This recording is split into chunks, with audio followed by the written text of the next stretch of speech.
The author versus the Psychic P.I. Am I being pranked? The author asks, looking up from the business card I just handed him. Are you recording me? Going to have me sign a consent form when you're done. I am silent for the moment. It's not that I don't like to talk. It's that I don't say anything until I have something to say. The author goes on, I've heard of psychics who help detectives solve cases. I've even heard of people calling themselves psychic detectives. But, he pauses for effect, Psychic P.I.? Really? Private investigator who's also a psychic? It's too bad I don't write horror, or I'd be interviewing you. He's got it in his head this is going to be an interview. I just said I wanted to ask him a few questions. Well, he's in for a rude awakening. At this moment, though, he laughs. I nod and maintain a poker face even though I'm sweating my balls off. It is hot in the author's opulent study. Probably not too hot for most people, but I generally run hot. I'm a big man and I dress in black from head to toe, so I trap a lot of heat. Against my better judgment, I remove my hat, revealing my completely bald head. I actually don't have any hair anywhere at all. You can't tell when I'm wearing my glasses, but I don't even have eyebrows. Naked, I look like a giant baby. I rub the sweat off my dome. Funny how a guy with no hair still manages to be too hot at any given time. I finally speak. I have never met another Psychic P.I. myself. But I assure you, private investigator is not a title I decided to slap onto my name on a whim. I only added that after I proved myself. I definitely earned that title. How come I haven't heard of you? The author asks impatiently. He's still waiting to be interviewed. I only deal with ordinary people, I explain, most of whom people like you have never heard of either. That's right. I went there. How could I resist, sitting in this multi-million-dollar mansion way up in the hills? I must have changed zip codes 3 or 4 times just coming up his driveway. The author smiles a little. He understood the jab and respects it. Well, your email certainly caught my attention, the author says, so I've heard of you now. What can I do for you, Mr. Psychic P.I.? But I'm already done talking as I reach into the shopping bag I brought in with me. I produce 3 paperback books I picked up at the drugstore down the street. I place them on the coffee table between us, upside down for his reading convenience. He recognizes them. Ah, yes, he smiles at the sensational neon titles. My debut, Blunt Force Trauma, my most recent, Remains, and Death by Misadventure, my most critically acclaimed. The author smiles again and I smirk back. My father was in the military. He used to say, once is happenstance, twice coincidence, 3 times and there's an enemy at work. No, this will not be an interview I'll be conducting with the author. I'm here to suss the enemy out. I scribble 3 names on 3 post-it notes. David Smith, Scarborough Summers, Leah Robin. As I finish each, I stick the post-it to its respective book cover, upside down once again, for his reading convenience. His smile doesn't falter. He looks at me. He's waiting for me to talk again. He shrugs, but it's more of an urging shrug, as if to say, well, go on. Damn, I think. If the world's a stage, I've got myself one hell of an actor. None of those names ring a bell with you? I ask. He shakes his head. His eyes are big with anticipation. Actually, a little too big. As if he's hamming it up. Maybe he's not such a good actor after all. I read the name on the first post-it, the one I placed on Blunt Force Trauma. David Smith. Then I read the name on Remains. Scarborough Summers. And finally the one on Death by Misadventure. Leah Robin. I look up at the author. My tone is even. You're telling me you've never heard of any of these people? The author cocks his head to the side, shaking it mildly. David Smith, I announce, reading the post-it stuck on the author's first novel, Blunt Force Trauma. You went to school with a David Smith. You knew him since the 2 of you were little kids. The author looks up and squints. Oh yes. Smitty. I remember him. But you know how many David Smiths there are in the world? You meet one every day. Okay, but this David Smith was high school sweethearts, then engaged to a girl that you would one day marry, I remind him. He nods. He was also a bully who liked picking on you quite a bit, I say. He preferred having an audience, but he used you as his punching bag even when nobody else was around. Now fear flickers in the author's eyes. He speaks again, but his tone is quieter. Do you usually speculate this much, Mr. Private Investigator? It's not speculation, I say. I have to stun him with evidence of my psychic gifts. I stood in the janitor's closet at Windmill Elementary. I know what Smitty did to you there. Okay. He says louder. You're creeping me out. I don't know who you've been talking to or what kind of interview this is. It was never an interview. Reread my email. I go to the next post-it. The one stuck to his most recent book remains. Never heard of Scarborough Summers? I say with a hint of incredulity, one of the most popular book influencers out there? The author shakes his head again, but this time looking like he smelled something funny. I am not a social media person. I have assistants who manage my accounts and who do a very good job, by the way. But even if I was, I wouldn't read or listen to or watch book reviews. I really hate critics quite a bit. And Scarborough was one of your biggest, I say. Combining all his accounts, he had 3 million followers, and his reviews of your books would go viral the minute they dropped. Well, of course they did, the author says with a hint of arrogance. I'm the most popular author he reviewed. I am the most popular author anyone reviews. Mental note, the author knew to use the past tense of the word review when referring to Mr. Summers. I press onward. Scarborough Summers acknowledged that. One of his most popular quotes is that with the exception of Death by Misadventure, your books are proof that you can't underestimate the stupidity of the general public. Rage flashes across the author's features, but he checks himself. I've got him going. I continue. The guy does have a unique name too. I'm surprised you've never heard it in your travels. His face becomes stoic and he shakes his head. He stares at the other names on the post-its again. He quickly blinks and looks away. I move on. I read the last post-it. The one on Death by Misadventure. Leah Robin. She was a huge fan of yours.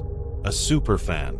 For the span of about 2 years, she was at all your book signings whenever you came to her town. You got very close to her. You two were even seen having dinner on more than one occasion. There are pictures to be found if you go down the right rabbit hole. Oh, I see, the author says. So this is a blackmail? Let me assure you she's not the only one I have taken to dinner, the author admits in a moment of candor. In fact, I am that rare writer who actually has groupies. My wife understands, and all parties are consenting adults. I'm sure you'll find pictures of me with other women too if that's what you have in mind. But I am warning you, blackmailing me would take you down the wrong rabbit hole. It's not a blackmail, I say point blank. Well then, the author throws his arms out and winds up crossing them. Tell me why you've decided to come in here and toss my bedsheets aside. Like you said, you have other... I hesitate, not wanting to use the word he used. Admirers. But Leah Robin is the only one who disappeared. The author freezes like a statue, arms still crossed and everything. This is a very good sign. Vanished without a trace. I continue. On the day she disappeared, she was driving on a highway out in the sticks. Her car crashed into a tree. There were no skid marks, which means she never touched the brakes. The car just veered off the road and smashed into the tree. The seatbelt was still buckled. There was no sign of her. The closest thing to a theory anyone has so far is UFO abduction. The author begins to fidget, then he gives me a weak smile. My mouth is a little dry. You want a water? I'm actually dying for one, but I decline. I'll rehydrate once I'm done and out of this asshole's mansion. Maybe pick some up at the drugstore where I bought his lousy novels. He pulls up the armrest of his large, comfy chair, revealing a cooler packed with water and other soft drinks.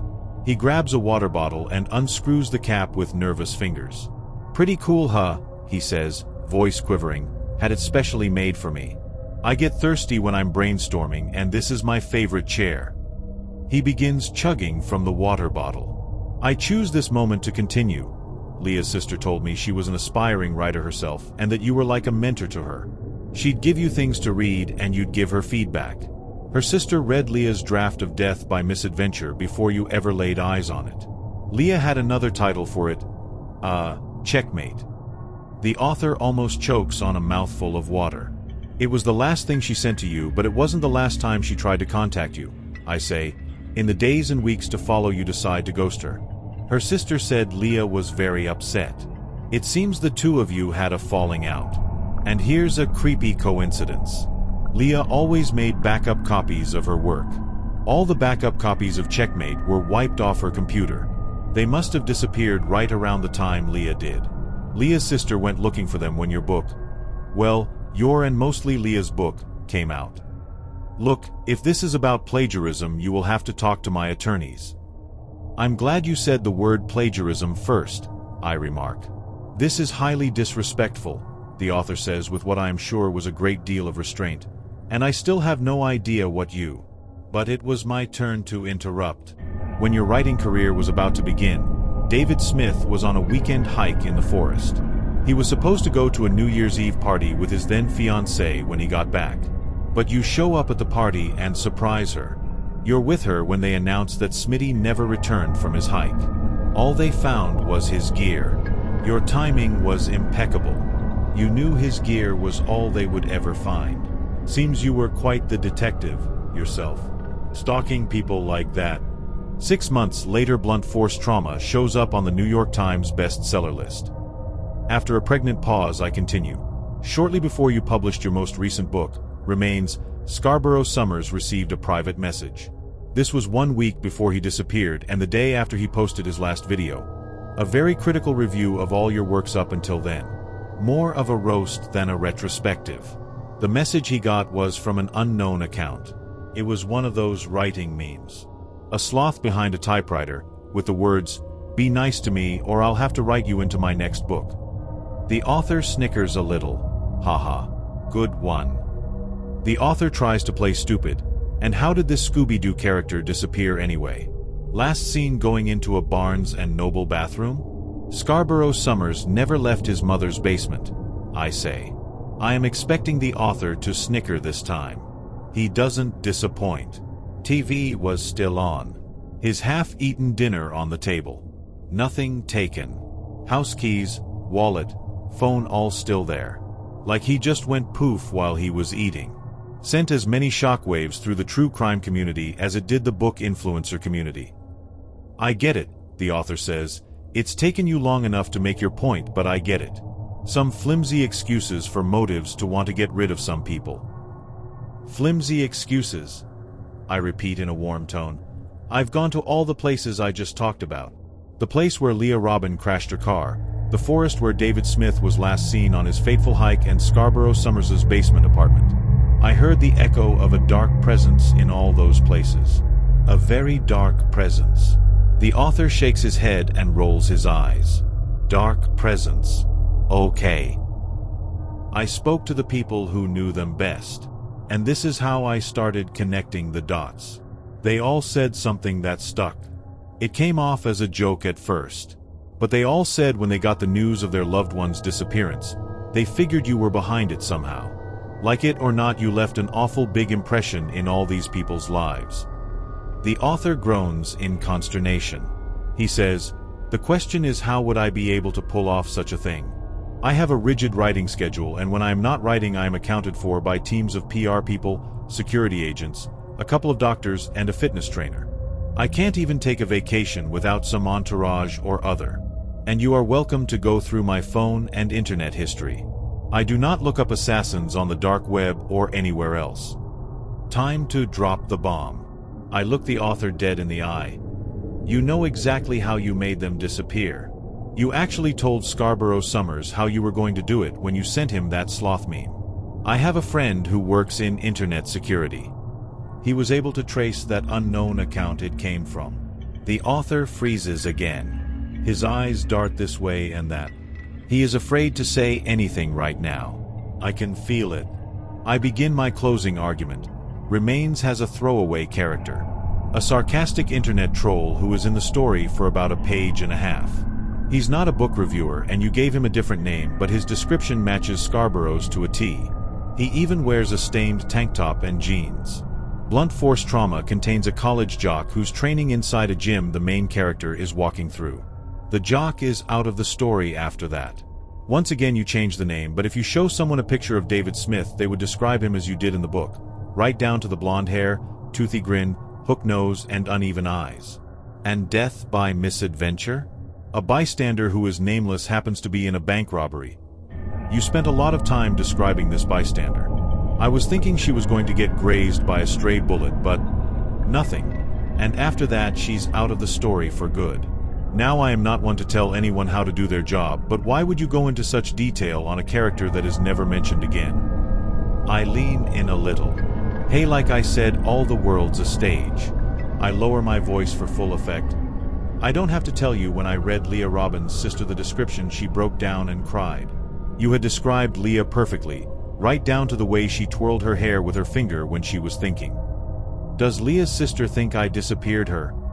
The author asks, staring at the floor. She does now, I report. I have put together a very compelling case here.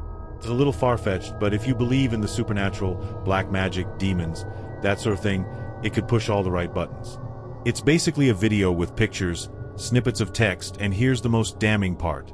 All three of these people. They each became a missing person on the day their respective book was copyrighted. I researched it down to the hour of the copyright. I know you can copyright things instantly online now, and if I was to deduce, I would say you copyrighted your books right after you finished them. Am I right? The author nods. He's not too excited about all this. I keep going, getting more excited. It defies logic. I keep thinking how ironic it is in all my years as a psychic private investigator I have only dealt with real-world crimes. I have never ever worked on a supernatural case. But there is a first time for everything. So tell me, how do you do it? Haunted printer maybe? He says nothing. Brain in total gridlock. His eyes can't stop moving. This is all very good. I wrap up the closing argument. Whatever it is or however it is, the coincidences piled up behind you would make even the most skeptical of skeptics scratch their heads. I notice now how the author has sunken into his comfy chair. He even looks smaller, like a child. His eyes dart and his lips quiver. I finally state, my attorney has instructions to release that video if anything should happen to me. He keeps a copy in his safe too. The author has put on a good show, but at long last he crumbles. He looks almost relieved as he begins to tell on himself. It's my typewriter. He points over his shoulder and I see what he's pointing to. An ancient black and gold-rimmed contraption with a curved keyboard making it look like it's laughing at you. It's so striking I'm surprised I hadn't noticed it when I first walked in. The author gets up with a little difficulty, as if his head's spinning. He walks me over to the typewriter. The typewriter is even weirder up close. So ancient and foreboding. It has me in a trance. I don't like it. I get a familiar feeling. The feeling I felt when investigating the disappearances. Only it's more than just an echo this time. Right now, I am up close and personal with that dark presence. Are you okay, Mr. Psychic P.I.? The author asks, seeing I can no longer move nor pull my gaze away from this thing that looks like it's about to devour me. It's the only one of its kind, the author announces. The manufacturer went out of business a couple of centuries ago. But I've never had to have it serviced. Not by anyone in this dimension anyway. He lets these last words hang. I move my gaze over the thing. It seems to move also, the way a painting's eyes follow yours as you walk past. For a moment I am numb. I don't know it yet, but this thing, this typewriter, is draining me like a psychic vampire. The author's study feels hotter. I begin to sweat even more. The author begins to explain. The way it works is I write the person's name and their physical description. Then I erase the person's name or change it, otherwise the curse won't take. And that would be the only way to bring them back too. If I type their name and hit enter, they would magically reappear where they vanished from. But it's a little late for that. Sweating buckets now, I break the abysmal typewriter's trance long enough to say a few words. But it takes everything I've got. You've written over 50 books, and 150 short stories. Each one of them contains one of these. I can't figure out how to end the sentence. The author jumps in, I call them small sacrifices. I need to put them in or else my writing won't sell. Scarborough Summers was right about that. I'm afraid I have a way with words that isn't very good. However, a small sacrifice guarantees a bestseller. It's in the contract I made when I purchased this typewriter. But you have me over a barrel, Mr. Psychic P.I. You have enough on me, I'm sure. But just imagine if you kept going. Over 150 people had to disappear for me, for my career. That's not a good look, is it? Still unable to pull my gaze away from the otherworldly typewriter, I am barely able to shake my head no. My clothes are stuck to me now, like I just climbed out of a swimming pool. The author laughs an embarrassed laugh. He begins to bite his fingernails. He is suddenly very vulnerable, almost submissive. He goes on. The upside is it has made me so much money I am willing to share. I mean, you caught me. Fair and square. What is your pleasure? A lump sum up front? A weekly paycheck? I can make you a comfortable man for the rest of your life. Just please don't release that video. The dark presence intensifies, threatening to swallow me whole. What I now feel is worse than anything I have ever felt before. All coming from this black and gold-rimmed typewriter that grins up at me, its keyboard like rows of teeth. I am struck with impending doom. A dark cloud forming on the horizon and heading my way fast. Without another word, I pull my eyes away from that infernal machine and run. The author shouts after me as I race to the front door. I leave the books I bought behind. The author shouts again as I slam the door behind me. Before I know it, my hat's back on and I am out of his mansion, running to my car. I need to get to that drugstore for a nice cold water. I'll be buying it by the gallon. Besides becoming dehydrated, I am also psychically drained. I feel exposed. Powerless. Looking back, I am surprised I was able to pull myself away from the author's terrifying instrument of black magic. But there are still some things that, even with all my psychic powers, I cannot see coming. As I drive out the mansion gates, I will never know that his typewriter could make other things besides people disappear, like in the case of Leah Robbins' backup copies of Checkmate. Or my video. Or my lawyer's copy of that video. By the time I park in the drugstore parking lot, I will never know the author has already written the story you are now reading and has erased my name. As I rush into the drugstore, I will never know that I won't make it inside, and that the security camera footage of me going through the door will be the last time I am ever seen.